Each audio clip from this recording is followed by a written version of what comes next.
Hai, Kok lama tak tak muncul? Aku kayaknya baru lihat ini deh.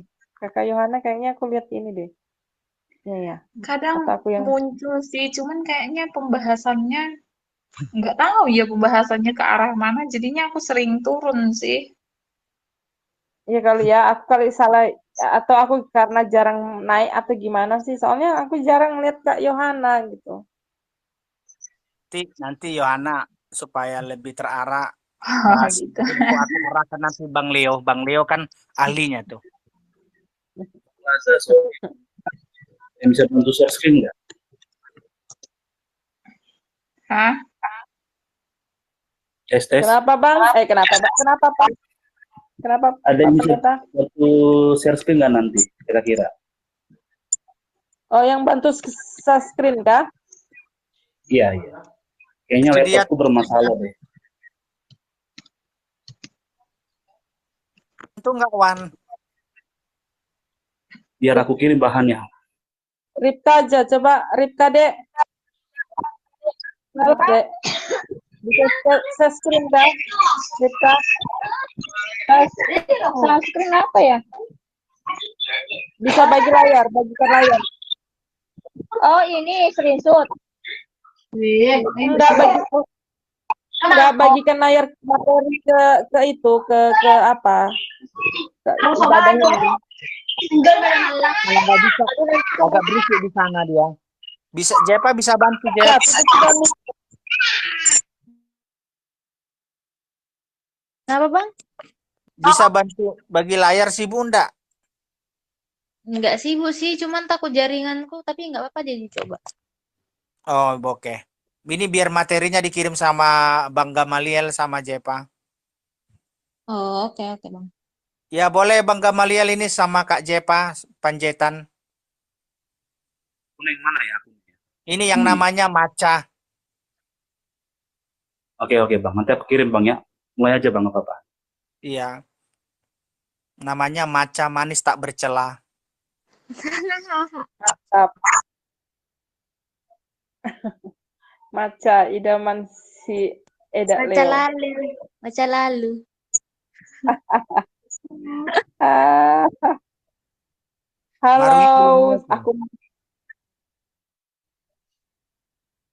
kenapa tulang? Si Bang Marulinya belum ini.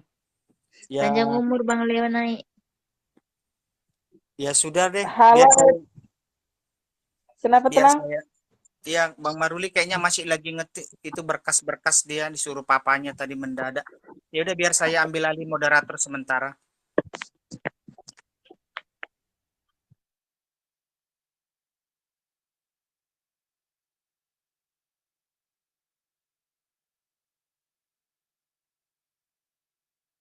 Ben Eda, Eda Leo ibadah. Halo Eda,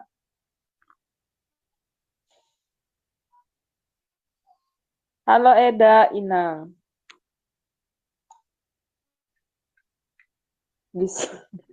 Nggak mau dia Belubang gigi. dipanggil Eda, Kak. Iya, belubang giginya itu. Kuku, lihatlah. Kalau kau nggak ngomong, belubang gigi. Teman-teman, berhubung udah jam 8:06, mari kita mulai ibadah kita ya. Mari persiapkan hati kita, pikiran kita fokus kepada Tuhan. Walaupun kita ibadah online, tapi saya percaya kuasa Tuhan tak terbatas untuk berbicara kepada kita semuanya. Sebelum kita memulai ibadah kita perkenalkan saya sebagai moderator Lazarus Sinaga yang melayani dan juga ada Bang Gamaliel sebagai pembawa firman dan ada Kak Yohana sebagai pembawa pujian di ibadah malam hari ini. Kami bertiga yang melayani di grup ini mohon dukungan doa agar kami tetap maksimal dalam melayani, ada keseragaman hati dalam melayani, biarlah nama Tuhan dipermuliakan. Mari persiapkan hati kita, kita bersatu di dalam doa. Tuhan Yesus, kami bersyukur atas kasih setiamu, begitu besar kasih-Mu kepada kami Tuhan. Pemeliharaanmu sempurna di dalam kehidupan kami Tuhan. Tuhan, sebelum kami memulai ibadah kami, terlebih dahulu Tuhan, ampunilah segala dosa-dosa kami yang kami perbuat di hadapan-Mu Tuhan. Mungkin orang tidak tahu dengan segala perbuatan-perbuatan kami, tetapi Engkau mengetahui Tuhan setiap perbuatan kami. Layakkan kami Tuhan di hadapan-Mu di dalam ibadah malam hari ini, agar kami dapat Tuhan masuk di dalam hadirat-Mu, dapat menikmati hadirat-Mu, dapat mengerti juga kebenaran firman-Mu yang dibolehkan hamba-Mu. Berikan kami seragaman hati Tuhan di dalam ibadah malam hari ini. Pimpin ibadah kami dari awal pertengahan hingga pada akhirnya. Biarlah kuasa-Mu Tuhan yang terjadi dalam ibadah ini. Biarlah nama Tuhan dipermuliakan. Setiap ganggu ibadah kami, biarlah Tuhan Engkau yang menghancurkan semuanya. Teman-teman kami yang belum hadir Tuhan, pada malam hari ini dalam ibadah, mungkin mereka merencanakan mau naik, ataupun mereka lagi sakit, ataupun apapun halangan mereka, biarlah Engkau turut campur tangan di dalam kehidupan mereka. Berkati mereka Tuhan, urapi mereka. Jika ibadah kami Tuhan, kuasa Tuhan sempurna di dalam kehidupan kami. Perkasai kami pribadi lepas pribadi, tidak ada satupun Tuhan yang main-main di dalam ibadah. Karena kami tahu Tuhan, kalau bukan kami melekat kepada Tuhan, maka hidup kami akan hancur. Kalau bukan kami datang kepada Tuhan, hidup kami akan binasa. Kalau kami tidak datang kepada Tuhan, hidup kami tidak memiliki tujuan. Maka kami adalah menjadi teman iblis kalau kami menjauhi setiap persekutuan di dalam Engkau Tuhan. Hanya dekat kepadamu Tuhan. Hanya dekat Allah saja kami tenang. Maka keselamatan datangnya daripada Tuhan. Jika Engkau dapati kami Tuhan banyak mengambil langkah kesalahan-kesalahan Tuhan yang tidak sesuai dengan kebenaran firman-Mu, biarlah Engkau mengampuni kami, biarlah hidup kami semakin lurus, semakin tegap di dalam kebenaran. Jika Engkau dapati kami dengan dosa, memikirkan hal-hal yang jahat, biarlah Engkau mengampuni, menguduskan kami Tuhan. Roh Kudus berbicara kepada kami pribadi lepas pribadi, nama-Mu dipermuliakan dan ditinggikan. Doa kami dengan segala ucapan syukur kami serahkan ibadah kami. Terpujilah Engkau Bapa hari ini, kekal sampai selama-lamanya. Terima kasih teman-teman. Ibadah kita akan mulai.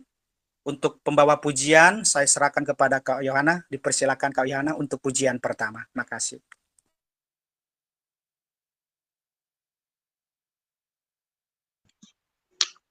Kita angkat lagu pujian, Kecaplah dan Lihatlah.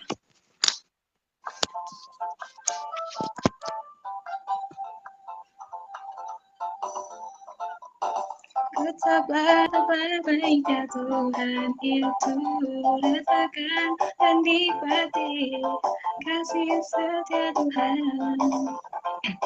Kecaplah dan lihatlah, betapa baiknya Tuhan itu, rasakan dan nikmati kasih setia Tuhan.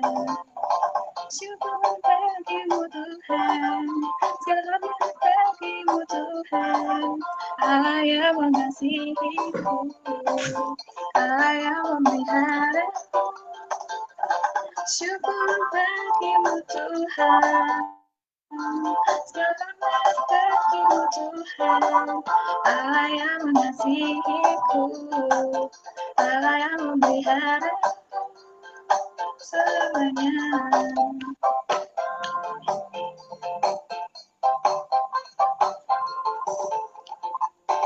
Kecaplah dan lihatlah, betapa baiknya Tuhan itu, rasakan dan nikmati kasih setia Tuhan. Dan lihatlah, betapa baiknya Tuhan itu, rasakan dan nikmati kasih setia Tuhan. Syukur bagimu Tuhan, selamat bagimu Tuhan, Allah yang mengasihiku. Syukur bagimu Tuhan, selamat bagimu Tuhan, Allah yang mengasihiku, Allah yang memelihara selamanya. Saya serahkan ke moderator. Pak Yohana, benar sekali pujian yang sangat memberkati, di mana kita diingatkan lewat pujian ini, kecaplah dan ingatlah bahwa betapa baiknya Tuhan. Bicara kecap adalah kita merasakan begitu besar kebaikan-kebaikan Tuhan di dalam kehidupan kita. Kita diingatkan juga lewat pujian ini, kita harus selalu bersyukur atas segala kebaikan kemurahan Tuhan yang begitu besar di dalam kehidupan kita. Terima kasih Kak Yohana atas pujiannya. Kiranya pujian ini memberkati kita pribadi lepas pribadi. Mari kita persiapkan hati kita untuk mendengarkan kebenaran firman Tuhan yang dibawakan oleh hambanya Bang Gamaliel. Persiapkan hatinya, lembutkan hatinya dengan segala kerendahan hati. Undang Tuhan di dalam kehidupanmu agar engkau dapat mengerti kebenaran firman yang disampaikan oleh hambanya. Kepada ibadah, fokuslah kepada Tuhan supaya engkau dapat mencerna kebenaran firman Tuhan itu sehingga engkau dapat mengerti bahkan melakukannya dengan setia, dengan taat. Untuk lagu pujian kedua, saya persilakan Kak Yohana, sekaligus nanti setelah lagu pujian kedua, langsung Bang Gamaliel langsung menyambungkan untuk kebenaran firman Tuhan. Terima kasih, silakan Kak Yohana.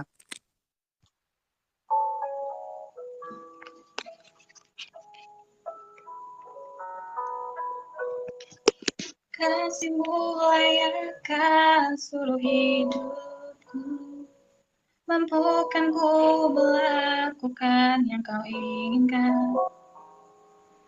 Tak bisa aku terlepas, Kau pegang tanganku, ingin lebih mengenal pribadi-Mu.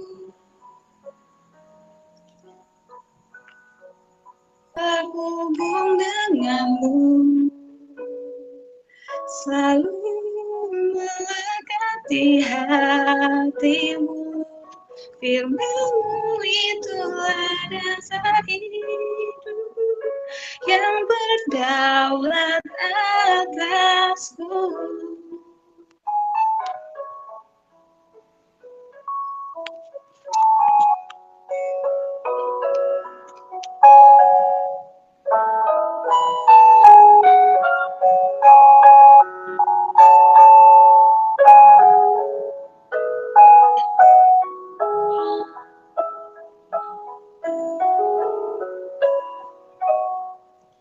Kasih-Mu layakan seluruh hidupku, mampukan ku melakukan yang Kau inginkan.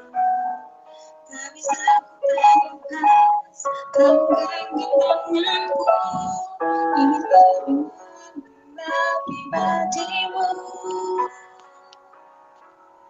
Ku terhubung denganmu, selalu melekat.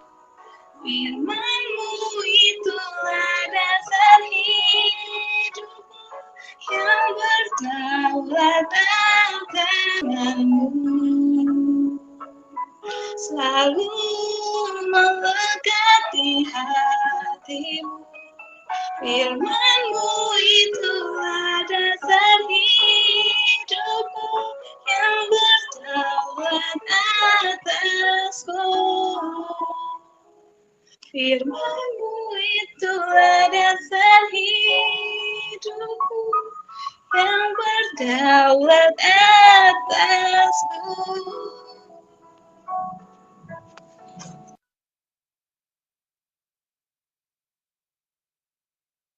Firman Tuhan, dipersilakan Bang Gamaliel. Baik teman-teman, mari kita bersatu dalam doa. Tuhan, ini kerinduan kami bahwa kami ingin terhubung denganmu setiap hari, setiap saat Tuhan. Ketika Tuhan dalam segala kondisi, Engkaulah kekuatan kami. Mampukan kami Tuhan dalam menghadapi setiap tantangan Tuhan. Tuhan, pada malam hari ini kami akan duduk diam mendengarkan sabda Tuhan. Pada malam hari ini, berkati hati kami, pikiran kami untuk bisa mendengarkan dengan baik pesan Tuhan pada malam hari ini. Bahkan hamba-Mu Tuhan, dalam keterbatasan, dalam kelemahan, mampukan hamba setiap perkataan yang hamba sampaikan semua berasal daripada Tuhan. Berkati setiap kami, berkati jaringan kami. Kami juga berdoa buat teman-teman kami yang berusaha login, Tuhan percepat langkah mereka untuk kami sama-sama menikmati berkat rohani pada malam hari ini. Berbicara Engkau bagi setiap kami. Haleluya, amin. Baik teman-teman, apa kabarnya?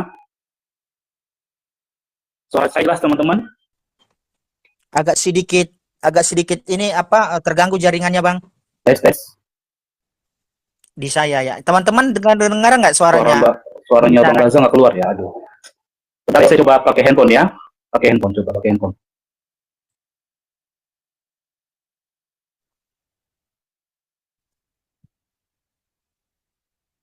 Tes 1, tes. Aman Bang Abang. Ya, baik. Maklum laptop saya teman-teman ini ya. Jadul. Ya, baik. Thank you buat Kak siapa nih tadi? Saya lupa Kak Maca tadi namanya ya. Udah bantu share screen Namanya ya. Kak Jepang. Siapa Bang namanya? Pak, Kak Jepa. Oh, Kak Zepa ya. Thank you Kak Zepa sudah bantu ya. Baik teman-teman, ya sebelumnya terima kasih buat Bang Laza, Bang Maruli ya dan kawan-kawan yang sudah menginvite saya pada malam hari ini. Suatu kehormatan bisa bergabung dengan teman-teman. Sebenarnya saya juga udah member lama teman-teman ya. Memang hanya saja mohon maaf ya jarang untuk berdiskusi. Memang saya juga banyak grup tapi ya jarang teman-teman ya karena pekerjaan juga dan satu hal lain juga ya. Tapi saya bersyukur masih diberikan kesempatan oleh teman-teman admin ya, admin bersyukur senantiasa untuk membagikan firman pada malam hari ini. Nanti materi teman-teman nanti akan saya bagikan juga, teman-teman bagi yang mau silakan untuk nanti bisa mengulas kembali ya. Ya, kemarin Bang Maruli sempat kasih saya waktu 1 jam ya, tapi saya nggak akan gunakan 1 jam ya. Nanti mungkin lebih banyak diskusi ya. Karena kalau saya terus nanti menerus berbicara 1 jam, teman-teman bosan ya. Paling saya nggak lama, hanya 25 menit ya atau 20 menit lebih cepat nanti ya teman-teman. Gitu. Nanti selebihnya kita bisa banyak diskusi, tanya jawab dan seterusnya. Baik, pada malam hari ini ya sesuai dengan bulan ini ya. Teman-teman tahu ya artinya bulan hari kasih sayang ya, bulan Valentine kalau anak-anak gaul ya, anak-anak remaja ya, teman-teman di sini pasti ada yang mungkin sudah punya pacar atau mungkin lagi ya punya gebetan ya atau mungkin sudah ada yang berkeluarga ya teman-teman dan seterusnya ya. Oleh sebab itu saya menyesuaikan dengan bulan kasih sayang ya. Tapi yang saya bahas bukan tentang ini teman-teman ya, pacaran atau lain sebagainya, tapi ada hal penting yang mau kita pelajari pada malam hari ini ya. Malam hari ini kita belajar tentang greatest love for all, artinya kasih yang terbesar untuk semua. Ya, teman-teman, kasih yang terbesar untuk semua. Maksudnya apa sih teman-teman? Kasih yang terbesar. Seperti apa sih kasih yang terbesar itu? Ya, dan untuk siapa saja kasih yang terbesar itu untuk kita bisa bagikan. Nah, pada malam hari ini kita akan belajar ya firman Tuhan pada malam hari ini tentang kasih yang terbesar untuk semua orang. Boleh di next lagi Kak, di slide berikutnya. Ya, kita buka dalam Efesus 5 ayat 2. Di layar sudah tampil teman-teman, kalau mungkin kekecilan nanti bisa lihat di Alkitab masing-masing ya, di handphone ataupun Alkitab secara fisik. Efesus 5 ayat 2. Ya, saya akan bacakan ke kita semua.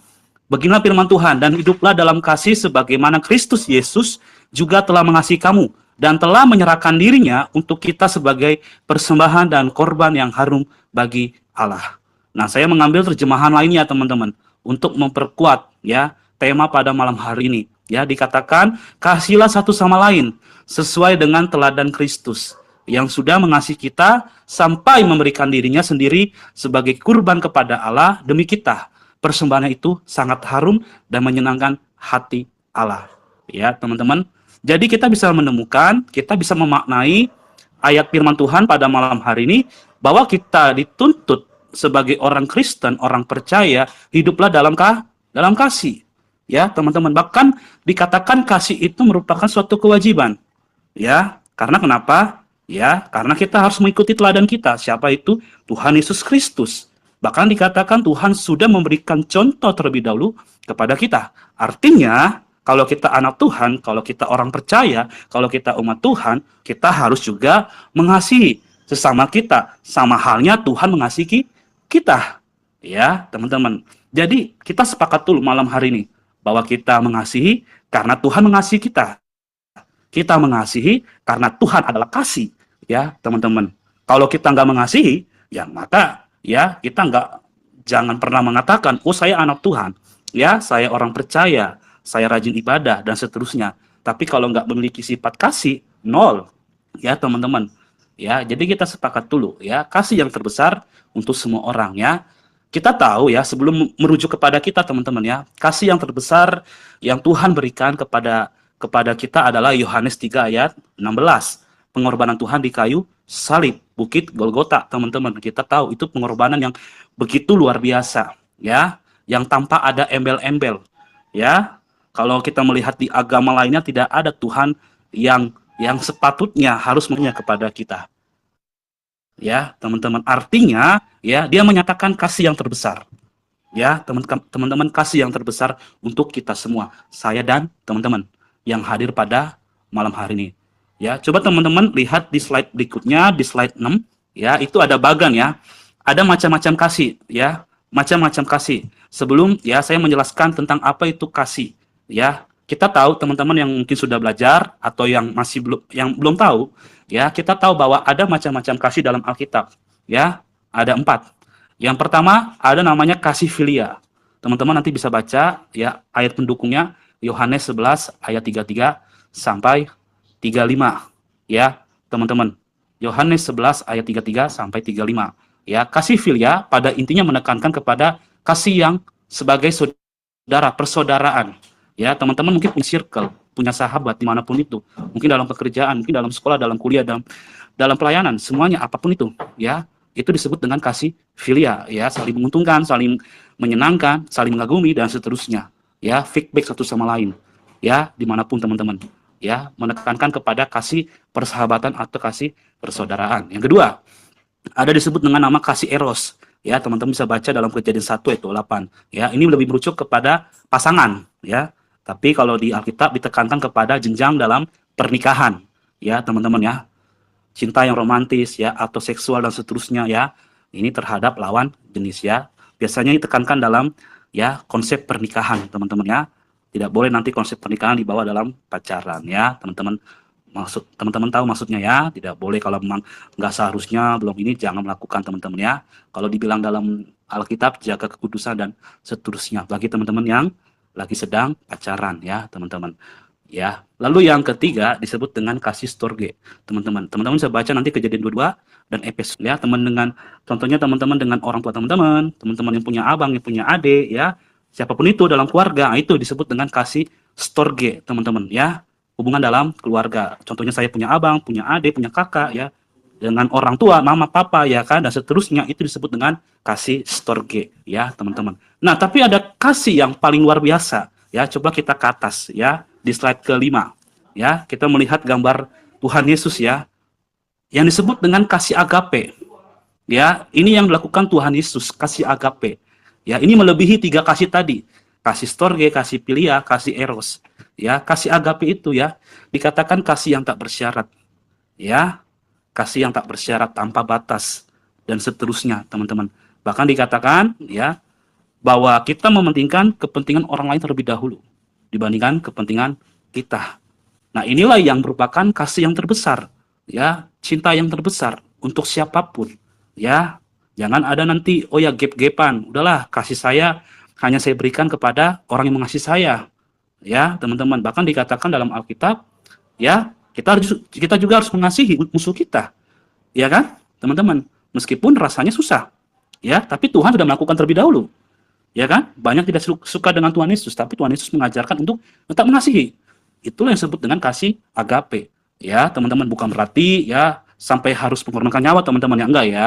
Nanti kita belajar juga nanti di slide berikutnya ya, di slide terakhir ya, tentang apa menjadi inti ya kasih ya yang relevan bagi zaman sekarang, masa kini ya. Kita juga harus bisa berhikmat. Kita harus bisa juga kita bisa membedakan ya, ketika kita menerapkan kasih, kita juga harus berhikmat. Tapi teman-teman, ya, pada malam hari ini, ya, pada intinya kasih yang terbesar, ya, kasih yang kita lakukan kepada setiap orang, ya, tanpa ada embel-embel. Ya, teman-teman, amin. Ya, berikutnya. Terus coba Kak, bawah. Ya. Nah, kita lihat di slide ke-7. Tadi yang sudah saya sempat singgung ya. Ini merupakan pengorbanan kasih yang terbesar, cinta yang terbesar, ya, untuk semua orang. Ya kan? Ini kasih Tuhan Yesus yang begitu luar biasa. Pengorbanan dia di kayu salib tanpa embel-embel. Ya, teman-teman. Murni, pure. Untuk menyelamatkan kita dari keberdosaan kita. Ya, teman-teman. Slide berikutnya. Coba lihat Kak di slide 8. Nah, kadang-kadang teman-teman. Ya, coba ke bawah lagi Kak, slide 8. Ya. Kadang-kadang ini yang terjadi. Realitanya. Betul teman-teman ya. Ya. Pada fakta lapangannya. Ya, tanpa kita sadari atau mungkin kita sengaja, ya, kasih kita itu tadi, ya, hanya berpura-pura.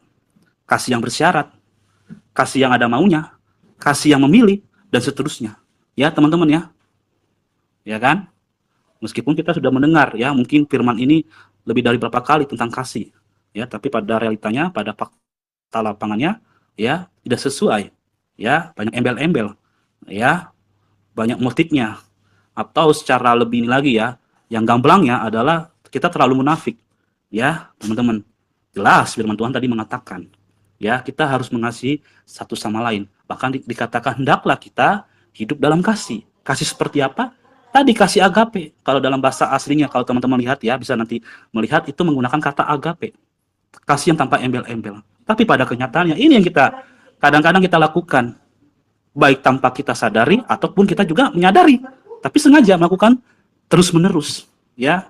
Tadi untuk kepentingan pribadi, untuk jadi itu. Ya, kita harus merubah mindset kita harus merubah tindakan kita, ya, untuk tadi, ya, memiliki kasih yang terbesar untuk semua orang. Karena sekali lagi Tuhan sudah mengasihi kita. Oleh sebab itu, karena Tuhan sudah mengasihi kita harus bisa bagikan kepada orang-orang di sekitar kita. Next, terakhir ya, sesuai dengan perkataan saya cepat ya, nanti kita lebih banyak diskusi, lebih banyak sharing ya, teman-teman. Jadi, apa relevannya ya kasih yang perlu kita terapkan? Yang pertama, teman-teman, ya, ketika teman-teman ya mengatakan, oh saya anak Tuhan, saya orang percaya, saya rajin ibadah, dan ketika teman-teman mau komitmen untuk memulai untuk mengasihi, ya, kasih berlandasan Kristus, ya, jangan menggunakan dengan kekuatan kita, ya, kemampuan kita, ya, pola pikir kita, ya, teman-teman, ya.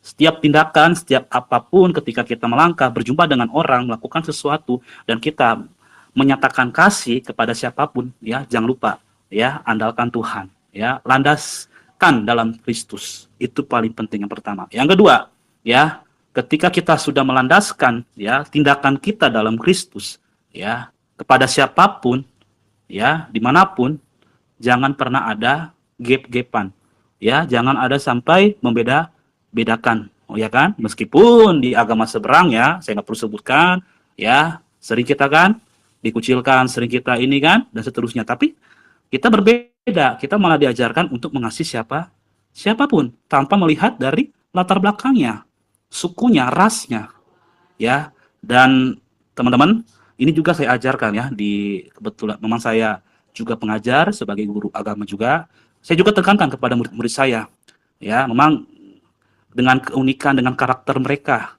ya. Cuma saya tekankan adalah, hey, ya, jangan sampai kalian, ya, melihat pertemanan, oh ya, karena dia pintar, karena dia kaya, ya, karena dia jago dan seterusnya. Oh, kalau nggak jago berarti dijauhi dong. Nah, itu yang saya hindari, teman-teman. Ya, saya juga belajar untuk tadi bukan hanya ke saya, tapi kepada orang-orang yang di sekitar saya, ya, khususnya tadi ya mereka yang dalam masa remaja. Saya mengajar di SMP, teman-teman, ya. Jadi saya ajarkan juga kepada mereka. Ya, jangan membeda-bedakan ya pertemanan. Ya, kita harus memiliki kasih kepada siapapun teman kita. Itu yang saya ajarkan juga kepada murid-murid saya, teman-teman. Ya, kita juga bisa bagikan di mana, di keluarga kita, pekerjaan kita, ya, di kuliah kita, sekolah kita, dan seterusnya. Ya, mulai dari diri kita, baru kita bisa bagikan, teman-teman. Ya, yang ketiga, nah tadi saya sempat singgung ya. Kita juga ketika mengasihi, ketika kita berbuat kasih, kita juga harus berhikmat, ya. Jangan sampai kita dibodoh-bodohi, ya, disalahgunakan, ya. Kalau dalam bahasa ininya dimanfaatkan, ya, mungkin oleh orang sekitar kita, karena tadilah saking baiknya kita mungkin, ya kan. Akhirnya apa, kita kebablasan, ya. Mengasihi itu juga harus perlu hikmat. Caranya gimana? Ya, minta tuntunan Tuhan, berdoa, ya. Teman-teman ketika melakukan sesuatu tindakan, ya, kita berdoa, ya, sehingga tadi tindakan kita, ya kan, tetap berlandaskan dalam Kristus. Yang keempat, ya teman-teman, kasih itu bukan hanya teori, ya. Kalau bahasa presiden kita Pak Prabowo, jangan omon-omon, ya teman-teman, jangan cuma omon-omon doang, ya, tapi juga praktik. Betul ya, biasanya juga nih, biasanya nih para ladies nih, biasanya ya, kalau misalnya yang lagi pacaran kan, ya, nggak perlu janji, nggak perlu banyak ini, mana buktiin, ya kan teman-teman, betul ya para ladies ya. Ya, biasanya kalau ke pacarnya, ya kan, atau ke gebetannya, ya, buktiin kalau kamu cinta sama saya, contohnya, ya kan, buktiin, jangan cuma hanya janji-janji manis, ya, tapi langsung praktik, ya, tindakan. Jadi jangan cuma hanya omon, ya, jago bicara sana sini tapi nggak pernah melakukan, ya. Jadi cuma hanya jago berteori tentang kasih tapi nggak pernah melakukan, Ya, teman-teman, itu juga 0. Ya, seimbang.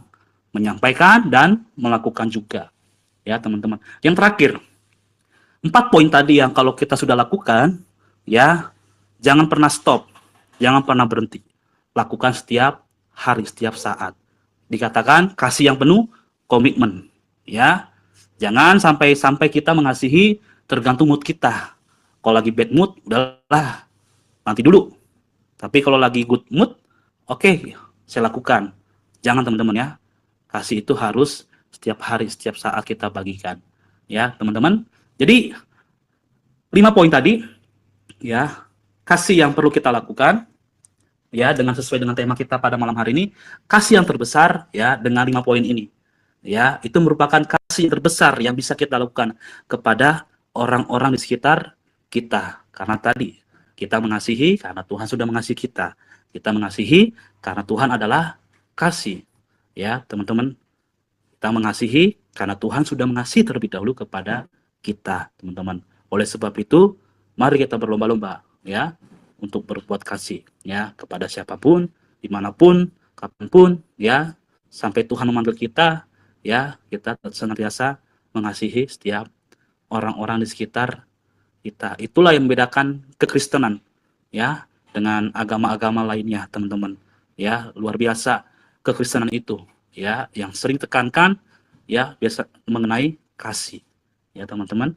Itu saja mungkin yang bisa saya sampaikan secara singkat, ya, sesuai dengan tadi janji saya, ya, kita nanti lebih banyak sharing, tanya jawab, dan seterusnya. Saya kembalikan kepada Bang Laza, moderator.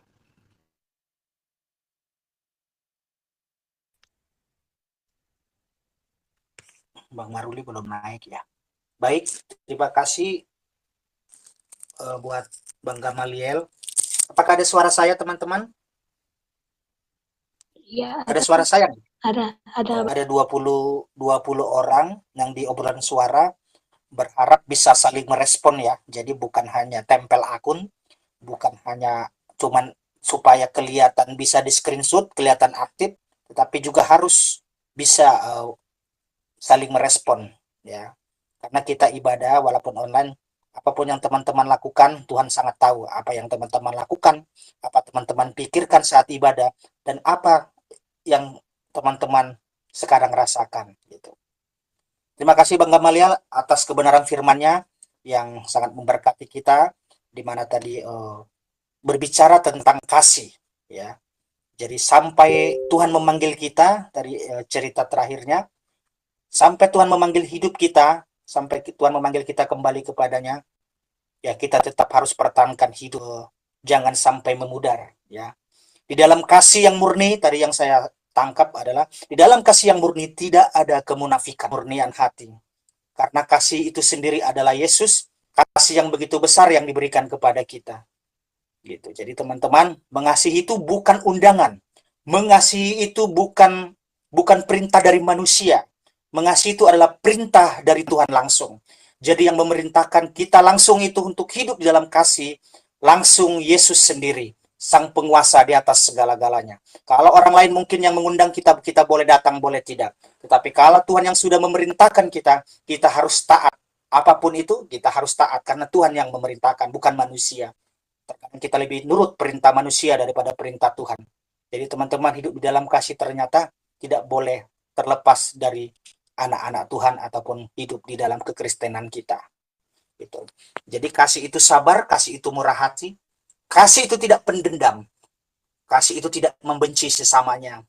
Di dalam kasih ada mengampuni. Jadi itu ada, saya lupa ayatnya di mana, ataukah di Galatia ya. Jadi kasih itu banyak sekali. Kasih sabar, kasih itu murah hati. Jadi ini kasih ini mengingatkan kita bahwa walaupun kita pintar dengan berbicara bahasa-bahasa apa, ada ayatnya saya lupa, boleh teman-teman bagikan di grup, tapi kalau kita tidak hidup di dalam kasih, tidak ada gunanya. Gitu. Jadi kasih itu ternyata yang menyempurnakan kehidupan anak-anak Tuhan. Itu teman-teman, tadi yang saya tangkap, masih banyak lagi tadi pesan-pesan penting yang disampaikan oleh hambanya Bang Gamaliel. Saya berharap apa yang disampaikan ya, jangan sampai nggak dapat begitu. Tadi agak panjang durasinya, menyampaikan firman Tuhan seharusnya dapat tadi. Dan boleh teman-teman, jika ada yang mau bertanya ke pembicara kita malam hari ini, yang mau sharing ataupun bertanya, diskusi, silakan di dalam topik tentang kasih ini, di dalam tema ini. Silakan teman-teman, saya persilakan bagi yang mau bertanya ataupun mau sharing. Tuhan berkati. Ya, Salam, Bang Lazar, suara saya kedengaran nggak ya? Satu, cek. Suara saya kedengaran nggak, Bang? Silakan Pak, jelas, silakan. Ya, ini mungkin hanya konfirmasi saja. Ya, pertama-tama terima kasih kepada Pak Duta Soid sudah membagikan firman Tuhan yang mengingatkan kita tentang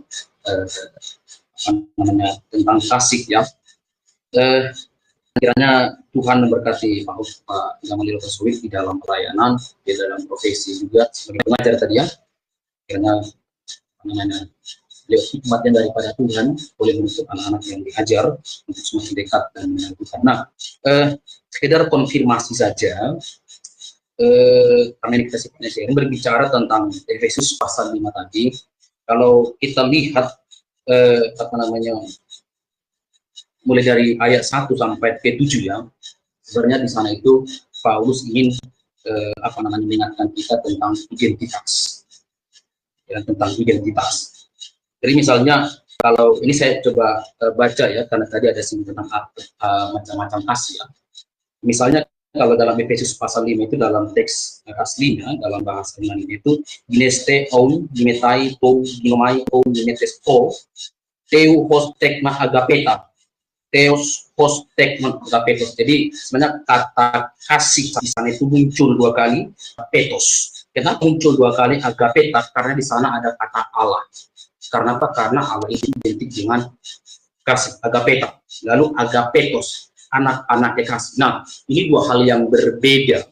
Kenapa saya katakan hal yang berbeda? Karena itu menunjuk kepada Allah dan kepada kita yang menerima adopsian itu, atau kita yang diberi legalitas, yang diberi status itu sebagai anak-anak Allah, yang dimana status kita sebagai anak-anak Allah atau anak-anak yang Allah semenjak Yesus Kristus anak tunggalnya itu menyerahkan diri, dan sebenarnya itu nanti merujuk kepada pengorbanan Yesus. Jadi ketika tadi Pak Duta Soid tentang kasih yang terbesar, sebenarnya itu kasih yang terbesar di dalam kekristenan itu bukan kasih kepada sesama, tetapi kasih Yesus di atas kayu salib. Itu bicara tentang kasih yang terbesar. Tetapi mencap atau menerima atau merasakan, mengalami kasih yang terbesar itu, kita harus menyalurkannya kepada saudara-saudara kita seiman. Misalnya ketika kita baca Yakobus pasal 2 ayat 14-19, nanti saudara-saudara bisa lebih lengkapnya lihat di sosial media saya post di kemarin. Saya eksposisi tentang Yakobus pasal 2 ayat 14-19 bicara tentang bahwa kalau kamu betul-betul beriman dan kamu betul-betul mengasihi Yesus, maka kamu harus menunjukkan itu di dalam perbuatan baik. Tetapi di sana dikatakan bahwa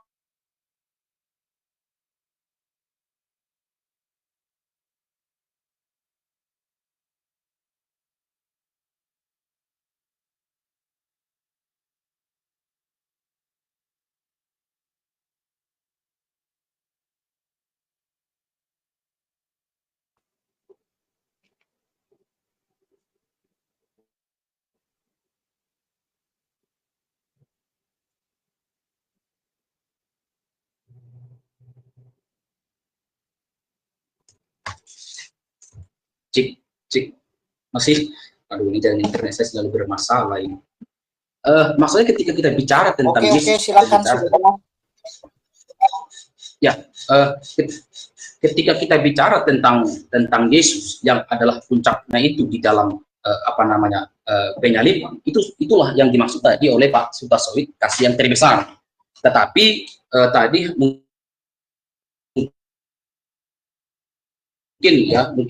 Pak Duta Soid langsung kepada aplikasinya saja ya, tentang kasih yang terbesar. Nah, dan sebenarnya itu tadi seperti saya katakan, Efesus pasal 5 ayat 1, selain dibicara tentang identitas kita sebagai anak terang, yang mana terang itu kita peroleh daripada Allah atau dari Yesus, tapi itu juga merujuk kepada penyaliban Yesus. Nah, dan selain itu, di sana Paulus mau ajak kita bahwa kasih itu, maka kamu harus teladani dia. Itu sebabnya Paulus bilang, sebab itu jadilah penurut Allah.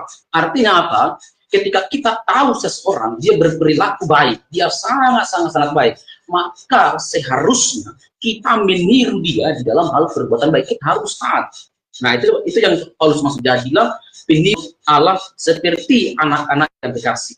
Artinya ketika kita, misalnya saya punya anak itu anak yang terkasih bagi saya, maka anak itu pasti meneladani saya karena saya sebagai sebab. Nah, ketika kita percaya kepada Tuhan yang penuh kasih itu, maka kita meneladani atau harus sama seperti Yesus dalam hal mengasihi. Artinya apa? Tadi pembicara tidak lihat mau itu miskin, kaya, apalagi gemuk, kurus, apa segala, tidak boleh pandang bulu, harus sama rata. Nah, yang kedua, dan hiduplah di dalam kasih, sebagaimana Kristus juga kita sebagai persembahan dan korban yang harum bagi Allah. Nah, ini tadi yang saya bilang bahwa konsep keselamatan juga ada di sini, dan itu merujuk kemana? Kepada penyaliban Yesus. Jadi ketika bicara tentang menyerah kasih Yesus yang Yesus tunjukkan bagi saya dan saudara lewat kematiannya di atas kayu salib, melakukan hal ini. Kenapa? Karena tidak ada pendeta yang mau mati kepada jemaat. Karena pendeta masih mikirkan, daripada gue mati untuk mendingan gue sendiri, gue tinggal dulu. Dia bukan hanya kata aku mengasihi kamu dalam Injil Yohanes, aku mengasihi kamu, tapi dia sampai dia meneteskan darah terakhir di atas kayu salib. Bahkan tahu ketika dalam 7 ucapan kayu salib, semua orang itu dia bilang apa? Tuhan, ampunilah mereka, sebab mereka tidak tahu apa yang mereka ampuni. Itu juga salah satu bukti kita. Ketika orang tua kita, atau ketika sahabat kita, teman sekerja kita, atau mungkin juga kalau yang tinggal di mes, satu kamar kita, berendeng kasur kita, ketika orang itu menyakiti kita, hanya senggol kaki kita saja, pernah nggak kita melepaskan? Mungkin sekali ada yang bilang, yes, aku pernah, atau ada yang mungkin diam-diam, siapa yang mau? Rugi banget gue, orang yang salah, dia caci maki gue misalnya. Tapi Yesus memberikan contoh teladan terbaik sebagai kasih dia, ketika orang mencaci maki dia, ketika orang meludahi dia, menendangi dia, menonjok dia, Yesus bilang apa? Bapa, ampunilah mereka. Itu juga salah satu bukti kasih yang nyata. Itu yang juga Paulus tekankan di sini. Kalau kamu mengklaim dirimu adalah anak-anak Allah, anak-anak kekasih, identitas itu, maka kamu harus Allah, yaitu penuh kasih. Jadi sebenarnya itu masih berkesinambungan sampai ayat ke-7, ya, sampai ke-7. Jadi teman-teman, kita hari ini diingatkan oleh firman Tuhan lewat Pak Kita Sohid, agar kasih yang kita miliki itu bukanlah kasih yang kalau di kitab Wahyu katakan kasih yang panas dingin, ya, panas-panas kayak ayam. Sekali panas harus panas. Kalau sudah dingin dipanaskan lagi. Supaya apa? Supaya kita terbukti bahwa kita adalah anak. Kita mengklaim diri kita adalah orang yang beriman. Ketika kita mengklaim bahwa kita adalah anak-anak Allah yang percaya kepada Yesus Kristus, anak tunggal Bapa itu, tapi kita tidak menunjukkannya lewat kasih yang nyata dalam kehidupan sehari-hari. Saya mau katakan, kamu sama sekali tidak benar. Kalau kamu bilang, di 15, ada saudara yang miskin, yang betul-betul dilanda kemiskinan, lalu kamu bilang, Tuhan Yesus memberkatimu saudara selama jalan, pakailah pakaian yang bisa menghangatkan badan dengan sedemikian rupa, dan makanlah kenyang, tapi kamu tidak kasih dia makan, tidak kasih kamu dia minum, kamu tidak kasih dia pakaian, maka itu hanyalah manipulasi dari iman yang kamu punya. Kalau kamu betul-betul beriman, punya kasih, anak-anak Allah, harusnya bukan dari yang tebal, makanlah. Harus ada bukti. Nah, itu yang dimaksudkan oleh Paulus. Kalau kamu adalah anak-anak Allah, jadilah penurut Allah. Identitas itu jangan lupa. Kenapa saya ulangi kembali? Karena Allah saja mengasihi saya dan ya. Itu bukan hanya omong-omong, tapi ada aksi yang dilakukan, dan aksi atau bukti itu di atas kayu salib. Memang kita tidak bisa mati di atas kayu salib, tetapi bukti yang paling sederhana atau cara yang paling sederhana, selain daripada yang Pak Utas sampaikan tadi, ketika engkau melihat temanmu sedang di dalam keadaan yang tidak baik-baik saja, maka kamu orang yang mengasihi Yesus harus menyalurkan kasih itu kepada saudara itu. Jika kita melihat, jangan hanya kasih penghiburan, tetapi kasih sesuatu hal yang bisa menolong orang tersebut sebagai bukti kalau kamu punya kasih yang Yesus Kristus buktikan lewat kematian di atas kayu salib. Mungkin itu dulu dari saya, Pak Sinaga. Nanti saya akan sambung lagi. Tuhan berkata kita semua. Shalom. Shalom, terima kasih buat Pak Pendeta Lausdeo.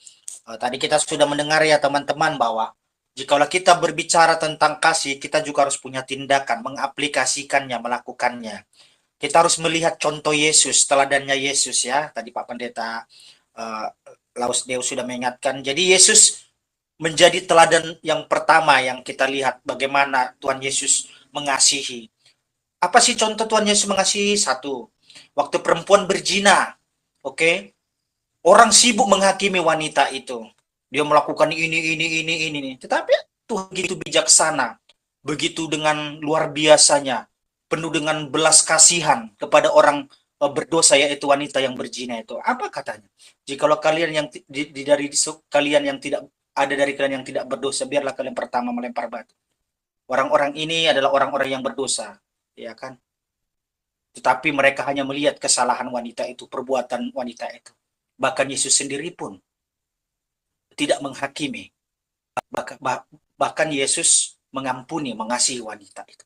Pergilah dan jangan berbuat dosa lagi. Itulah peringatan Tuhan Yesus kepada wanita yang berdosa itu, yang berzina, yang ketangkap itu. Ya, begitu juga kita. Di saat teman kita melakukan hal-hal yang tidak sesuai dengan firman Tuhan, bahkan melakukannya teman-teman, mungkin di dalam sekolah, ataupun di mana di gereja, ataupun di komunitas. Jikalau dia sudah berbuat kesalahan gitu, jangan kita memusuhinya, bahkan menjauhinya. Tapi mari kita merangkulnya. Kita ingatkan dia penuh dengan kasih dan belas kasihan, agar dia jangan mengulangi lagi perbuatan. Kalaupun sampai capek kita memperingati dia, nggak berubah-berubah, nggak bertobat, yang terpenting kita sudah mengingatkan dia, menasihati dia dengan kasih, bahkan mendoakan dia. Dan kalau di firman Tuhan katanya, jangan jemu-jemu berbuat baik. Berarti dia menyadarkan dia. Karena kita sudah tahu firman, beda cerita kalau kita tidak tahu firman. Terlepas nanti dia tidak berubah di hari itu, ataupun dia bebal atau apapun itu. Tetapi sebagai anak-anak Tuhan, kita harus tetap mengingatkan dia, menasihati dia dengan kasih, bukan menghakimi ya, gitu, beda ya. Jadi teman-teman, dan jangan lupa doakan dia agar dia dapat menyadari perbuatan-perbuatan. Bahkan kita semua pun banyak melakukan kesalahan dosa. Mungkin teman-teman yang lain nggak tahu, tetapi Tuhan sangat mengetahui apa yang kita lakukan setiap hari, ya kan? Tetapi Tuhan sangat mengerti, gitu. Jadi teman-teman, kita belajar, kita diingatkan lewat firman Tuhan ini, hiduplah di dalam kasih yang murni, dalam kasih yang murni tidak ada kemunafikan. Jadi teladan yang pertama sekali memberikan kasih, yaitu kasih yang begitu besar, seperti kata Pak Pendeta tadi, waktu Yesus di kayu salib, sampai meneteskan darah, bahkan sampai Yesus bilang, bahkan Tuhan berkata bahwa Tuhan ampuni mereka sebab mereka tidak tahu apa yang mereka perbuat. Tuhan begitu mengasihi orang-orang yang menganiaya dia. Apakah kita sudah melakukan seperti teladannya Yesus? Disenggol dikit aja udah maki-maki, udah keluar ngomong-ngomong kotor. Padahal ini orang Kristen loh, ya kan? Semua kebun binatang disebutin, ya kan? Jadi mari kita belajar. Mari kita matikan kata-kata yang kotor, yang tidak memberkati saudara-saudara kita. Apalagi kita marah, mari kita menguasai hati dan pikiran kita. Jadi firman Tuhan ini saya pun bahkan diingatkan, ditegur agar kasihmu Lazarus harus benar sungguh-sungguh dan tulus. Karena yang menilai perbuatanmu, mungkin orang lain bisa kau kelabui, bisa kau bohongi. Kalau kau bahwa kita harus memiliki kasih yang murni. Mungkin teman-teman bisa kita bohongi, ya, bisa kita kelabui, tetapi Tuhan Yesus tidak bisa kita kelabui, gitu. Hati kita itu sangat Tuhan ketahui. Jadi teman-teman, mari kita praktekkan kasih di dalam kehidupan kita. Saya percaya di saat teman-teman mempraktekkan kasih dan meminta kekuatan dari Roh Kudus, teman-teman mampu melakukannya dengan setia, dengan taat. Karena orang yang tinggal di dalam kerajaan surga adalah orang-orang yang hidup di dalam kasih. Orang yang membenci saudaranya tidak bisa tinggal di dalam kerajaan surga. Bahkan di dalam kasih tidak boleh ada kebencian, tidak boleh ada kebencian, tidak boleh ada dendam. Tinggalkan itu. Gitu. Buat apa kita masih menyimpan dendam kebencian itu. Nggak ada gunanya, malah penyakit, membuat sakit hati. Mari teman-teman, kita tinggalkan itu kebencian, dendam itu yang menyakiti hati kita.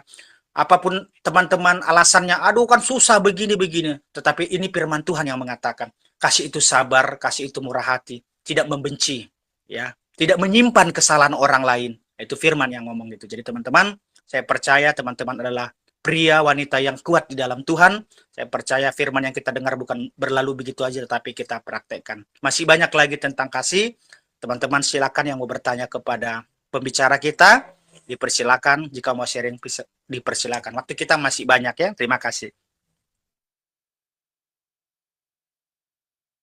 Mic bagi yang mau bertanya, kakak-kakak, abang-abang.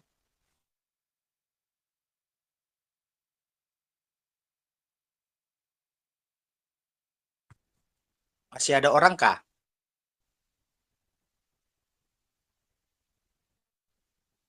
Halo.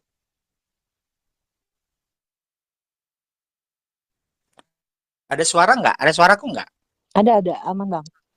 Ada Bang. Oke, amin. Mungkin Oke, udah pada jelas mari ya. teman-teman merespon.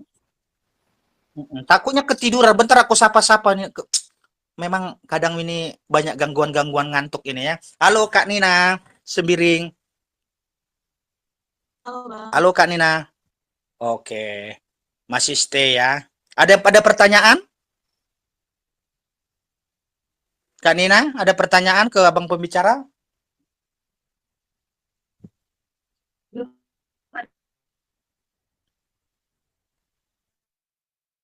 Belum? Oke. Halo Kak Novita Siagian yang tidak ada namanya. Halo Kak Novita. Oke. Halo Kak Juliana. Shalom Kak Kak. Juliana. Shalom. Oke, berarti masih stay. Shalom. Ada pertanyaan kepada kakak pembicara, abang pembicara? Ada Kak, ada. Boleh silakan. Cara untuk mengasihi musuh itu gimana caranya? Bagaimana cara mengasihi musuh gitu ya Kak? Silakan langsung dijawab Bang Gamaliel. Ya baik, thank you buat Kak Juliana ya. Ya, apa yang sudah saya pelajari ya untuk kita bagaimana mengasihi musuh ya. Bisa lihat dari contohnya Tuhan Yesus ya. Yang kita melihat bahwa respon Tuhan Yesus tidak pernah membalas. Gitu ya. Bahkan tadi sempat juga disinggung siapa tadi? Pak Pendeta tadi ya, Pak Pendeta Lausteo tentang Tuhan Yesus ya, ketika dia di kayu salib, dia berdoa ya, ampunilah mereka sebab mereka tidak tahu apa yang mereka perbuat. Artinya begini ya, ketika orang ya yang membenci kita, yang menjadi musuh kita ya, apalagi kita sebagai orang Kristen yang dimana ditekankan untuk mengasihi, tindakan simpelnya adalah ya berdoa bagi mereka, begitu ya, berdoa bagi mereka ya. Lalu yang berikutnya ya, memang harus kita mulai dari kita dulu. Jika memang orang yang kita bikin geram, yang yang menjadi tanda kutip tadi musuh kita ya, selagi kita selesaikan dengan baik-baik, begitu ya, kita bisa selesaikan dengan secara baik-baik, secara damai dengan mereka ya. Jadi untuk Kak Juliana ya, bagaimana cara untuk mengasihi musuh ya, kita berdoa dan kita berbicara dengan baik-baik kepada mereka. Nah, misalkan gimana jika mereka nggak terima, ya udah ya, yang penting kita sudah memaafkan, kita sudah mengampuni, dan tugas kita ya setiap saat ya mengingat akan tadi musuh kita ya, kita mendoakan mereka ya, biarlah Tuhan yang mengetuk hati setiap mereka ya. Yang penting kita sudah mengampuni mereka terlebih dahulu ya, begitu kalau dari saya. Terima kasih Bang Gamaliel. Bagaimana Kak Juliana, apakah sudah paham? Bisa diterima dengan jawaban dari pembicara kita? Bisa Kak, cuman mengampuni itu yang susah. Oke. Mengampuni. Iya. Bagaimana Di sini ya Bang Azza ya. Memang tadi yang saya bilang tadi, kadang memang sulit untuk mengampuni musuh. Tapi itu kata Alkitab, ya, kata Alkitab. Kita harus belajar mengampuni. Maka dikatakan kan ada ayatnya, ya, kalau kita nggak mengampuni, ya, maka kita tidak diampuni oleh Allah. Itu ada firman yang jelas. Jadi oleh sebab itu, memang ya, kasih itu luar biasa, ya. Penekanan kata kasih itu luar biasa. Tanpa ada muluk-muluk. Meskipun dalam realitanya Kak Juliana susah. Ketika kita dalam tuntunan Tuhan, kita berdoa untuk mengampuni musuh kita, saya percaya, ya, kita akan bisa mungkin tahap per tahap, ya, pelan-pelan. Ya, sambil tadi, ya, kita berdoa, minta tuntunan Tuhan kepada kita, ya, tadi kita belajar untuk mengampuni itu, untuk melupakan apa yang sudah terjadi, saya percaya akan bisa, ya. Kita konsepnya yang penting tadi, udah, bagian nanti, ya, itu urusan dia dengan Tuhan. Yang penting tadi kita belajar untuk mengampuni. Betul kalau Juliana, memang betul pada fakta lapangannya susah, ya, sangat susah. Bahkan kita enggan, nggak bakal mau, gitu, ya kan, untuk kita ini.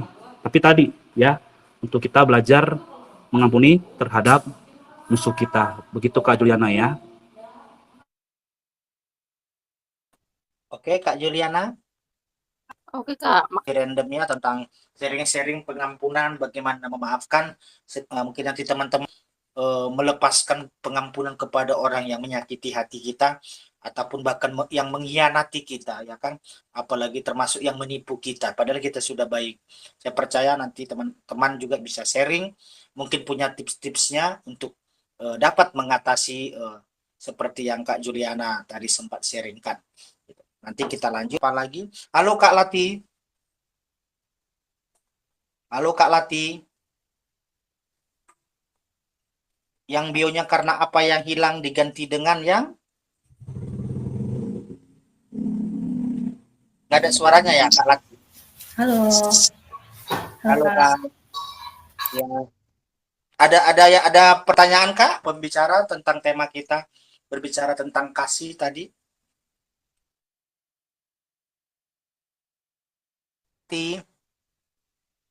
Ya, mungkin sibuk ya. Nanti bisa sharing. Tadi ayatnya di Matius 6 ayat 14 sampai 15, ya. Matius 6 ayat 14 sampai 15 tadi untuk Kak Juliana, ya. Tentang bagaimana tadi mengampuni. Artinya kalau kita mengampuni seseorang, Tuhan akan mengampuni kita. Artinya kalau dari ayat itu bisa dijelaskan Tuhan nggak mau kita memiliki sifat gitu. Kita move on gitu. Oke. Teman-teman boleh share dong ayatnya tadi yang disebutin abang pembicara kita tadi, Matius berapa tadi Bang? Matius 6 ayat 14 sampai 15. Teman-teman admin boleh Alkitabnya dibukakan, tolong disalinkan, dikirimkan ke grup itu. Berbicara kasih tadi Matius 6 ayat berapa tadi? Silakan ya teman-teman admin kerjasamanya. Oke, saya mau bertanya lagi ke halo Kak Angelina Tambunan, apakah masih stay? Halo Bang. Ya, halo Kak Angelina, ada mau di-sharingkan atau bertanya kepada abang pembicara tentang tema kita di malam hari ini? Belum ada Bang. Oke, belum ada. Makasih Kak Angelina. Oke. Halo Yuni Nenggolan. Apakah ada Yuni Nenggolan masih stay? Oh, Borneng. Oke, berarti lagi sibuk. Halo Kak Mir. Ini Kak Mira ya? Halo Kak Mir. Halo Bang. Iya. Ada yang mau ditanyakan ke abang pembicara kita tentang tema malam hari ini atau mau sharing? Silakan Kak. Belum ada Bang. Oke, belum ada. Makasih Kak. Halo Bang Heri Sanjaya Simbolon. Apakah masih stay? Oh, Bang Heri Sanjaya. Oke, mungkin lagi sibuk ya. Siapa lagi? Halo Bang Wantri Fernando. Apakah Halo. masih stay? Salam Bang. Apakah ada pertanyaan atau mau sharing kepada Bang pembicara kita? Dipersilakan, masih ada waktu kita untuk sharing, masih banyak. Sharing sih Bang, kayak pengalaman pribadiku sih tentang mengasihi itu kan. Oke, Kayak mungkin bisa dibantu tadi pertanyaannya Kak Juliana tadi berbicara mengampuni orang yang menyakiti hati kita. Ada tips-tipsnya, silakan. Oh ya, tipsnya gini sih, aku kan pernah dulu sakit hati banget karena ada suatu hal sih yang dilakukan sama kakak sepupuku, abang sepupuku lah, ponakan bapakku gitu kan. Nah, aku dituduh hal yang gak aku lakukan gitu kan. Nah, habis itu dia berbuat kayak jahat lah, kayak mukul gitu kan. Jadi mulai dari situ kayak sakit hati banget lah aku kan gitu. Tapi lama kelamaan aku kayak apa namanya mengenal Tuhan itu, mengenal kasih Tuhan. Kayaknya nggak ada gunanya gitu untuk membenci gitu kan. Kayak banyak ruginya gitu loh.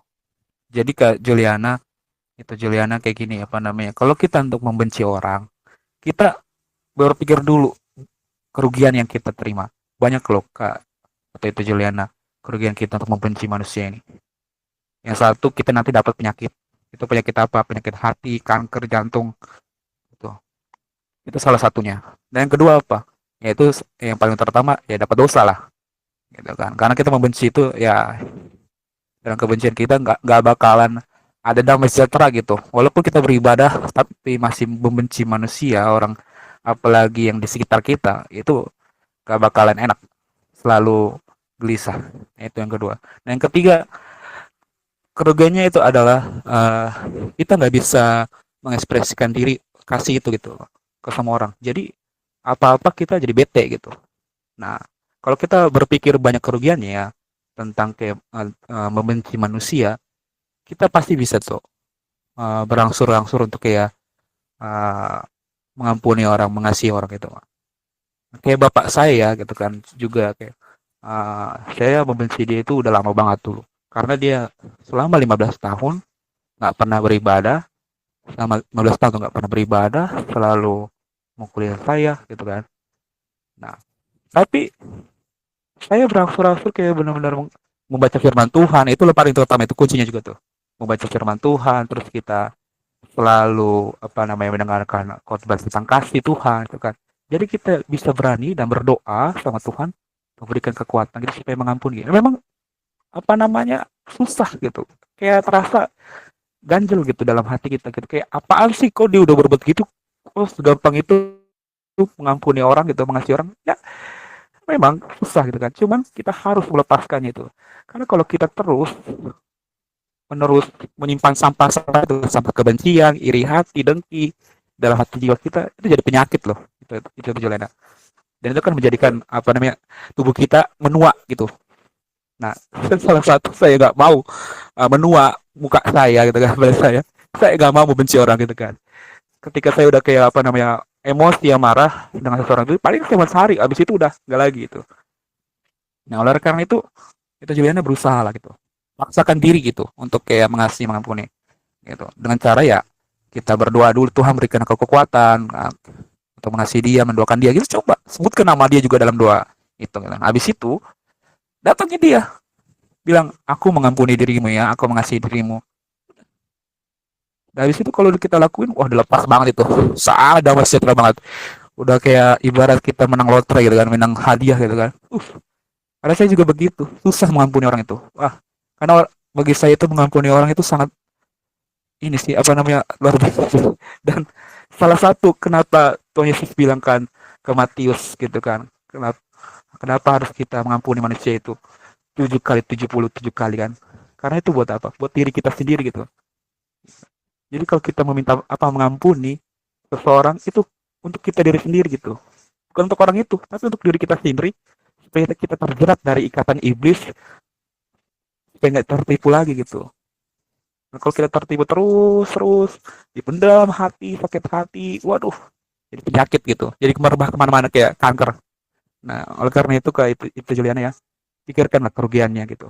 Kalau itu masih kayak mau memikirkan kerugiannya terus ya berarti kita bodoh lah ya gitu. Tapi kalau itu udah tahu nih kerugiannya seperti apa dalam membenci manusia gitu kan, pasti itu bisa melakukannya dan bisa mengampuni seseorang tersebut. Bisa kok. Nggak ada mustahil kalau itu Juliana mau gitu. Intinya mau dulu nggak?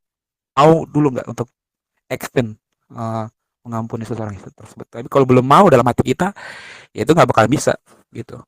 Dari diri kita sendiri mau nggak hati kita untuk mengampuni seseorang tersebut. Nah, kalau mau pasti Tuhan tolong gitu.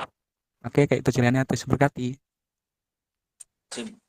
Terima kasih Bang Wantri atau Bang Fernando sudah memberikan semangat, motivasi pada Kak Juliana. Saya percaya Kak Juliana mampu melakukannya dan berani bertindak, berani mengambil keputusan dalam hal mengampuni, di mana mungkin orang itu sudah banyak melakukan hal-hal yang tidak baik sama kakak ya. Tapi saya percaya Roh Kudus yang perkasa itu yang akan memperkasai Kak Yohana, Kak Juliana dalam melakukan praktek di hidup di dalam kasih ya, ataupun di dalam mengampuni. Oke, saya mau sapa-sapa lagi. Halo Franz, yang bionya kadang kamu harus kehilangan seseorang. Siapa lagi? Halo Tulang. Oke, ada pertanyaan. Saya masih kasih kesempatan teman-teman 2 orang lagi. Satu pertanyaan 5 menit ya, gitu. Untuk bertanya kepada abang pembicara kita. Nanti jam 10 nanti kita close. Itu udah sekaligus doa berkat ataupun doa syafaat. Teman-teman sambil kita sharing, itu kan room chat sudah dibuka sama Kak Nina. Boleh diketik topik-topik doanya yang mau didoakan. Nanti abang pembicara kita hambanya mendoakan teman-teman. Ya, silakan di list, jangan ragu-ragu, jangan malu. Mungkin ada jodoh, ya kan? Ataupun banyak pergumulan apa, silakan ya diketik di room chat. Saya percaya sebelum teman-teman pun minta didoakan, Tuhan sudah tahu apa yang menjadi keperluan teman-teman ya. Tuhan sangat memahami apa yang teman-teman rasakan. Tetapi lewat kerendahan hati teman-teman melis doa ini, teman-teman menyadari bahwa dengan saya meminta topangan doa dari teman-teman anak-anak Tuhan, biarlah menjadi kekuatan kepada saya pribadi ya, gitu. Jadi teman-teman ini melis ini Tuhan sudah tahu terlebih dahulu. Saya percaya biarlah doa-doa yang nanti akan dipanjatkan kepada Tuhan, biarlah secepatnya Tuhan kehendaki dan Tuhan wujudkan apa yang menjadi kerinduan teman-teman ya di dalam pergumulannya juga. Gitu bisa teratasi karena kita tahu bahwa Yesus adalah solusi tanpa batas. Oke, Bang Pran silakan mau bertanya. Kayaknya skip dulu Tulang karena aku belum ngikutin dari awal. Oke, tadi sempat naik turun ya, jadi nggak full ngikutinnya. Oke, makasih. Oke, mungkin Kak Ocha 5 menit untuk mau bertanya, silakan Iya. Kak Ocha. Shalom, Bang Lazar dan teman-teman, Bang Gamaliel. Ya, aku bukan sharing, aku lebih ke bertanya ya Bang ya. Jadi mungkin kurang dari 5 menit aja, singkat aja. Kalau tadi Kak Juliana, gimana caranya mengampuni, mungkin aku kebalikannya. Gimana caranya untuk meminta maaf, gitu ya. Gimana caranya untuk meminta maaf sama orang yang marah, kecewa sama kita, gitu. Kita udah berusaha merendahkan hati kita berusaha untuk membuka komunikasi, tapi ternyata orang yang kita ingin minta maaf kepada dia atau kepada mereka langsung membuat pagar gitu loh. Itu tuh gimana Bang Gamaliel?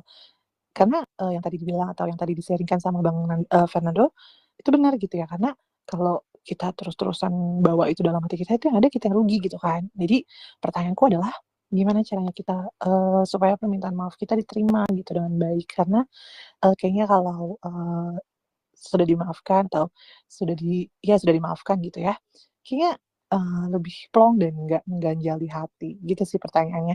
Terima kasih, mungkin boleh dibantu jawab oleh Bang Fernando atau Bang Gamaliel. Bang Gamaliel Tasoid, terima kasih, Tuhan berkati. Gimana Bang Azza? Kan boleh Bang Gamaliel boleh jawab. Ya. Kalau Kak Ocha terbalik, dia lagi berupaya untuk meminta maaf. Beda kalau kasusnya ya. Bagaimana Bang Gamaliel bisa bantu jawab?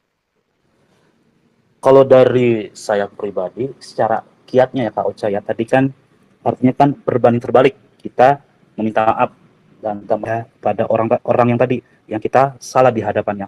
Ya memang kita harus sampaikan, akui terlebih dahulu atas kesalahan kita. Itu yang pertama, kita sampaikan dulu kepada orang yang kita sudah lakukan tadi ya, melakukan kesalahan. Lalu setelah itu jika memang kita ya maaf kita masih belum diterima kepada orang yang bersangkutan, ya artinya kembali lagi poin saya tadi Kak Ocha sama dengan yang saya sampaikan kepada Kak Juliana. Ya kita mendoakan. Tapi gini, tadi yang poin pertama tadi memang kita harus sampaikan dengan memang pure, murni, dengan ikhlas. Ya, dengan tanpa tadi ya. Artinya ketika kita sudah mengaku salah, meminta maaf, ya kita jangan melakukan hal yang sama lagi kepada orang yang bersangkutan gitu. Dan juga begitu. Nah, kalau sudah pada saat ini mungkin masih belum diterima maafnya, kasih ya. Yang penting tadi kita sudah mengakui kesalahan kita sudah menyampaikannya dengan baik, dan kita sudah juga mendoakan orang yang bersangkutan, ya sudah, kita jangan tadi sambung lagi ya berkaitan dengan tadi siapa Abang tadi Fernando ya. Ya, nggak usah dibawa dalam beban pikiran karena kita memang plong murni untuk menyampaikan permintaan maaf. Mungkin hanya saja orang yang bersangkutan ya masih dalam pemulihan ya untuk tadi menerima ya permintaan maaf kita yang tadi saya bilang bertahap tadi sama tadi yang seperti yang dialami oleh Kak Juliana ya. Yang penting tadi tetap kita terus menegur dengan penuh kasih, menyapa ya kan. Kita tetap ya tadi jangan kita tidak lagi akan kesalahan yang sudah kita lakukan ya seperti yang kita lakukan pada sebelumnya. Itu kalau dari aku seperti itu Kak Ocha gitu. Yang penting kalau kita sudah melakukan dengan cara sudah selesai dengan memang pure murni dengan ikhlas ya, kita sudah belajar udah melepas apa yang sudah kita lakukan ya, kita doakan ya, tetap tadi bawa dalam doa. Dari teman-teman ada tambahan silakan. Dari Kak Ocha sendiri gimana?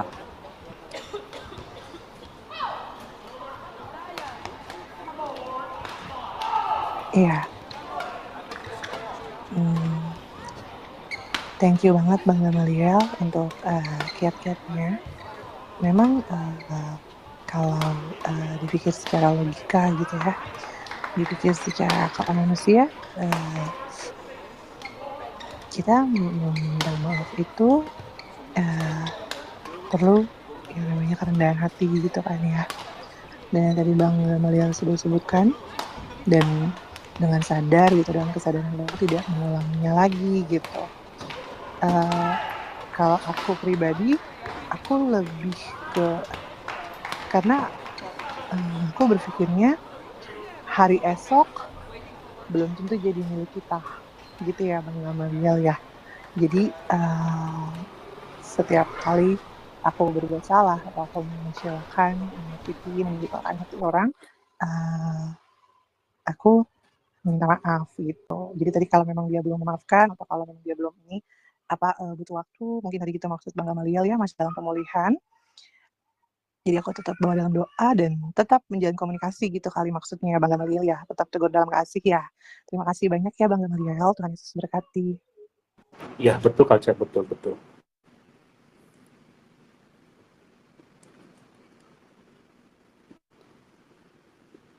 Bang Azza silakan. Oke. Teman-teman silakan. Terima kasih buat Bang Gamaliel. Ocha, memang sering sekali kita di dalam pikiran kita, hati kita, tapi terkadang kita lupa bagaimana kita, seberapa banyak. Ini adalah bukti tanda bahwa Kak Ocha mengajukan pertanyaan seperti ini adalah tanda bahwa Kak Ocha memiliki kerendahan hati. Ya, orang yang meminta maaf itu tidaklah mudah ya. Apalagi ya, orang itu bukan dia yang bersalah. Contohnya dia difitnah, kan padahal bukan dia melakukannya. Jadi ada beberapa contoh orang kenapa dia harus minta maaf. Ada yang karena dia berbuat kesalahan, dia menyadari, dia dengan segala kerendahan hati, dia tahu bagaimana cara bersikap, bagaimana cara bertindak sebagai orang-orang yang sudah tahu firman Tuhan. Jika dia sudah melakukan kesalahan, ya minta maaf kepada orang yang dia sakiti gitu. Jadi saya tidak tahu kasusnya Kak Ocha apakah dia yang berbuat salah ataukah dia tidak berbuat salah tapi difitnah, tetapi kita juga harus minta maaf. Ada beberapa hal mungkin ya, tapi Kak Ocha lah yang tahu. Tetapi ini juga mengajarkan kita bahwa kita harus bersikap, harus memiliki kerendahan hati. Jika berbuat salah kepada sesama kita, mari kita menyadari dengan segala kerendahan hati, minta maaf. dengan hati yang begitu besar mereka memaafkan kita, mengampuni kita, karena kita tahu waktu kita dimaafkan itu rasanya plong sekali, ya. Apalagi kita berbuat salah terus kita dimaafkan itu sangat lega gitu ya, kita dimaafkan ya gitu. Tetapi jika dia masih bertahan bersikeras tidak memaafkan dan kita sudah bertindak melakukannya dengan segala kerendahan hati, kita menyadari perbuatan kita, yang terpenting kita sudah bahwa kita melakukan kesalahan ini. Biarlah nanti tinggal urusannya orang tersebut kepada Tuhan.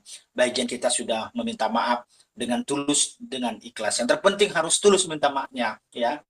Kita harus tulus meminta maafnya kalau kita melakukan kesalahan. Kita juga ampuni, kita harus tulus juga. Jangan di bibir doang, ya udah oke, aku memaafkan, mengampuni.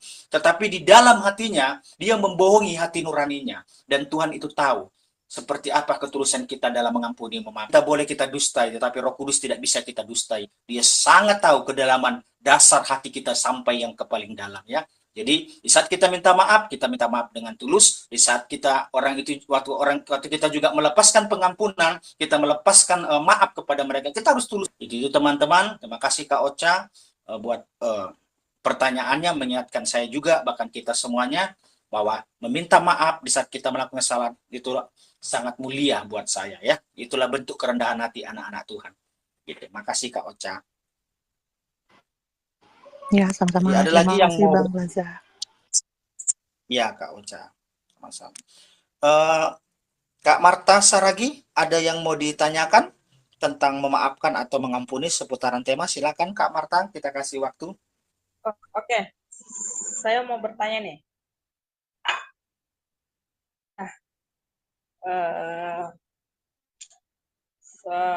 Oke. Saya izin bertanya buat Pak Pendeta. Mungkin lebih ke minta pendapat aja kali ya.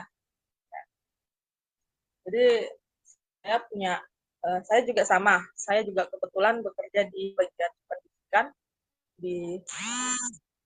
tepatnya saya sebagai guru. Saya juga sama kayak Pak Pendeta, mungkin Pak Pendeta juga ngajar, saya juga ngajar. Nah, saya selalu mengajarkan saya selalu bilang sama sama anak-anak saya kalau kita bisa memaafkan, menggunakan kasih gitu, atau kita saling mengasihi antar sesama manusia gitu. Kebetulan di ruang lingkup sekolah saya itu kebetulan banyak yang anak-anak muslim ya, tapi saya tetap berbicara tentang kasih sama mereka. Walaupun mereka sedikit tidak mengerti tentang itu, karena kan mungkin beda gitu ya. Mungkin mereka nggak menggunakan kasih atau nggak tahu, saya juga. Yang jelas, saya tetap berbicara tentang kasih kepada mereka, saling mengasihi. Nah, saya selalu berbicara selalu begitu gitu. Maksudnya selalu berbicara terus-menerus gitu. Saling memaafkan, harus memaafkan sama teman, harus mengampuni, itu selalu saya omongin gitu. Nah, setiap kalau contohnya mereka ada kelah gitu. Karena kebetulan saya bukan guru mata pelajaran, kebetulan saya guru BK-nya mereka. Jadi sedikit mengkonseling mereka gitu. Jadi saya selalu berbicara tentang mereka saling mengampuni, saling saling memberi kasih gitu. Nah, itu selalu saya terapkan. Nah, tapi pada kenyataannya saya terkadang lupa dengan hal itu. Jadi apa yang saya omongin itu terkadang lupa di diri saya gitu. Nah, gimana sih Pak Pendeta supaya sinkron antara saya berbicara dengan saya menerapkan itu? Nah, karena gini ya Pak Pendeta, setiap saya menerapkan itu pada diri saya, selalu selalu itu kayak contoh, kalau saya memaafkan orang ini gitu, dia berbuat salah gitu. Tapi terkadang juga saya suka karena dia terlalu fatal kesalahannya, jadi saya terkadang juga nggak bisa memaafkan. Nah, sementara saya selalu membilang sama anak-anak saya kalau kita harus begini, kita harus menggunakan kayak gini. Bukan saya omongan tidak sesuai dengan apa yang saya lakukan, bukan. Cuman terkadang saya juga kadang nggak menerapkan apa yang saya bicarakan gitu. Memang ada yang bilang anak saya pernah ngomong gini, dia bilang memaafkan seseorang itu nggak mudah, Bu, katanya gitu. Apalagi kalau dia tuh berbuat salah. Nah, itu juga itu juga pernah yang saya alamin. Memang benar, memaafkan seseorang itu memang tidak mudah. Cuman itu yang selalu saya bilang, apapun yang terjadi tetap dimaafkan, teman. Walaupun seberat apapun kesalahan itu tetap dimaafkan. Nah, bagaimana ya Pak Pendeta supaya apa yang saya kasih tahu itu sinkron dengan apa yang saya alami gitu. Terkadang kan kalau cara memaafkan, apalagi kalau sudah orang keterlaluan, terkadang kan kita juga berat untuk memaafkan seseorang gitu. Jadi gimana sih supaya sinkron gitu loh Pak Pendeta? Itu aja sih pertanyaan saya. Iya, izin ya Pak Taufik sama Pak Laza ya. Ya, memang pertama berbicara mengenai kasih ini juga kadang kita gampang, tapi kadang susah. Nah, seperti yang sudah dialami, itu pengalaman ya, Kak Marta ya. Kakak harus menderita. Kak Marta harus menderita. Nah, memang agak sedikit kasar ya, kasar dan juga agak sedikit Bapak ini kurang ajar ya. Masa Bapak suruh saya menderita gitu ya. Tapi memang betul, Kakak harus menderita. Dalam arti begini, memang bukan berarti Kak Marta bilang tidak sesuai dengan apa yang kita katakan ya. Nah, yang saya maksudkan dengan penderitaan adalah bahwa kita harus memaksa diri kita walaupun karena begini, saya memang sedang siapkan semenjak dari awal tadi dengar firman Tuhan. Memang tadi saya sedang membaca beberapa buku-buku tafsiran tentang Efesus pasal 5 ayat 1 dan juga beberapa artikel jurnal atau tulisan-tulisan random ini akan saya lebih intens atau nanti saya bisa share ke dulu. Ketika bicara tentang kasih tadi, saya bilang tadi Kak Marta harus menderita karena memang betul-betul kita bilang juga harus menderita. Artinya begini, memang sama seperti yang saya ulang kembali bahkan yang